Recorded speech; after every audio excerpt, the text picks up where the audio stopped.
Bonjour, je suis Florian de Couvin.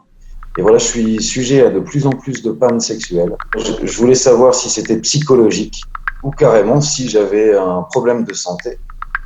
Ou alors si c'était lié à mon âge, car ça n'arrivait pas avant, c'est très récent. Santé, bonjour!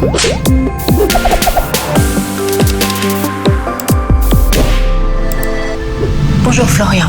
Alors dans votre situation, la première chose c'est de pouvoir identifier est-ce qu'on parle de panne qui arrive, comme vous le dites, de plus en plus fréquemment, ou de dysfonction érectile. Là, ça voudrait dire que cette apparition ou ce maintien de vos érections est compliqué dans plus de 70% des cas et depuis au moins 6 mois. Après, c'est aussi savoir, est-ce que c'est plutôt d'origine psychique ou d'origine organique? Et pour cela, je vous propose qu'on aille interroger un urologue qui va nous aider à poser ce diagnostic.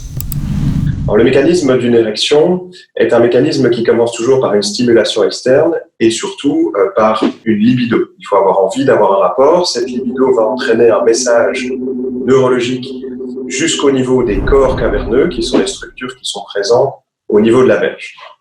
Le mécanisme de l'érection, c'est un équilibre entre les entrées de sang et les sorties de sang au niveau de ces deux tubes qui sont présents au niveau de la verge, donc les corps caverneux.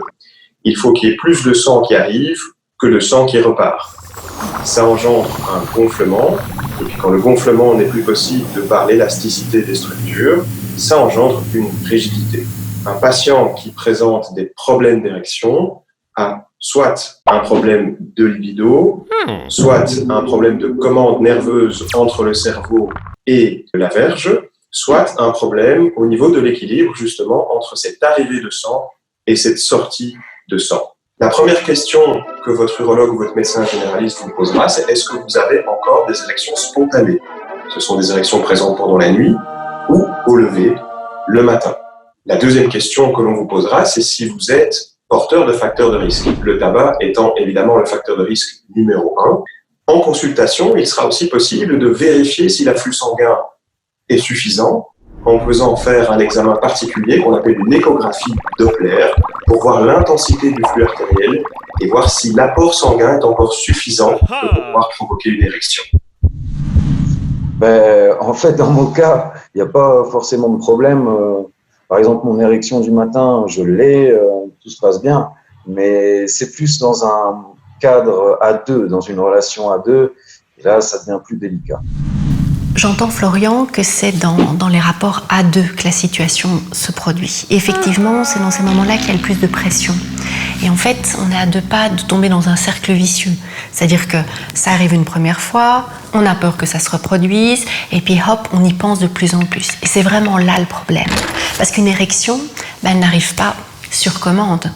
En fait, elle fonctionne parce que on est intéressé, on est concentré sur l'ensemble des stimuli sexuels qui sont autour de soi. Mais si on a des petites pensées parasites, est-ce que ça va aller? Est-ce que mon érection va être suffisante? Est-ce que je ne risque pas de là ou de le décevoir? À ce moment-là, on est déconnecté. En fait, c'est comme s'il y avait un court-circuit qui empêche l'érection de se maintenir. On devient comme spectateur de la situation. Donc, plutôt d'être connecté au plaisir et à l'autre, on est connecté à est-ce que c'est toujours rigide ou pas? Et donc, l'idéal, c'est de se dire ok. Ces pensées parasites, elles vont arriver, c'est sûr. Mais par contre, ce que vous pouvez faire, c'est les laisser filer. Et puis dès qu'elles apparaissent, vous visualisez comme un panneau stop pour qu'elles s'arrêtent. Vous le dites même pas, vous le visualisez. Et puis hop, vous vous concentrez sur quelque chose qui vous excite terriblement d'ordinaire. Et ça va vous aider à pouvoir aller rechercher cette érection. Alors voilà, c'est une piste. Il y en a plein d'autres. Continuez à prendre soin de votre santé.